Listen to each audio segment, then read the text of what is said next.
एक गांव में रमेश नाम का एक किसान रहता था। वह अपने थोड़ी सी खेतों में काम करके अपना घर चलाता था। वह एक दिन अपने खेतों का बीज लेने शहर जा रहा था। रास्ते में उसे मिट्टी के बर्तन का दुकान दिखाई पड़ा। वह वहां तुरंत गया और बोला, भाई साहब, एक घड़े की कीमत क्या है?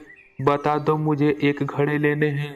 भाई 50 रुपए के एक घड़ा है, अगर चाहिए तो बोलो, मैं अभी दे देता हूँ। रमेश अपने हाथ में घड़े को उठाकर देखता है। उसने सोचा कि 2 घड़े ले लेता हूँ, नदी से पानी लाने में सुविधा होगी और घड़ा भी सुंदर सुंदर है। भाई साहब, मुझे 2 घड़े दे दो, जल्दी देना, मुझे गांव जाना है। हाँ भैया, अभी देता हूँ, जरा रुको। रमेश 2 घड़े लेकर शहर से घर वापस आने लगता है। घर पहुंचकर वह आराम से सो जाता है।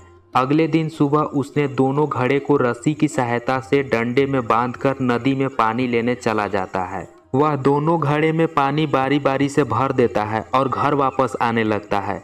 घर पहुंचकर दोनों घड़े को एक स्थान पर रख देता है। कुछ देर बाद उसने देखा कि एक घड़े में पानी भरा हुआ है, जबकि दूसरे घड़े में पानी आधा था। यह देखकर रमेश समझ गया कि एक घड़ा फूटा हुआ है। उसने दोनों घड़े का पानी एक बर्तन में डाल देता है। अगले दिन फिर वह दोनों घड़े को लेकर नदी में पानी लेने चला जाता है। रमेश पानी लेकर आ ही रहा था तो देखा कि एक घड़े का पानी चू रहा है। वह घर आकर फिर दोनों घड़े का पानी एक दूसरे बर्तन में डाल देता है। रमेश के जाने के बाद फूटा हुआ घड़ा सही घड़ा से बोला, मैं किसी काम का नहीं हूँ भाई, मैं रोज आधा पानी रास्ते में ही गिरा देती हूँ, फिर भी मालिक मुझे रोज नदी पर पानी भरने ले जाते हैं। हाँ भाई, तुम किसी काम का नहीं हो, पर पता नहीं मालिक तुम्हें रोज नदी पर क्यों ले जाते हैं। अगले दिन रमेश नदी पर जाने के लिए घड़े लेने लगता है। तभी फूटा घड़ा ने रमेश से बोला, मालिक, मैं किसी काम का नहीं हूँ, फिर भी आप मुझे नदी पर पानी लाने के लिए लेकर जाते हैं। मैं आपकी मेहनत को खराब कर देती हूँ, इसलिए मुझे यहीं पर छोड़ दीजिए। तुम अपने आप को बेकार मत समझो, तुम मेरे साथ चलो, उस रास्ते को देखो जिस रास्ते से मैं तुम्हें नदी पर ले जाता हूँ। रमेश का यह बात सुनकर फूटा घड़ा मान गया। वह सोचा कि मुझ में कुछ खासियत है, तभी मालिक मुझे रोज रोज नदी पर पानी भरने ले जाते हैं। फिर रमेश दोनों घड़े को लेता है और नदी में पानी लेने चला जाता है।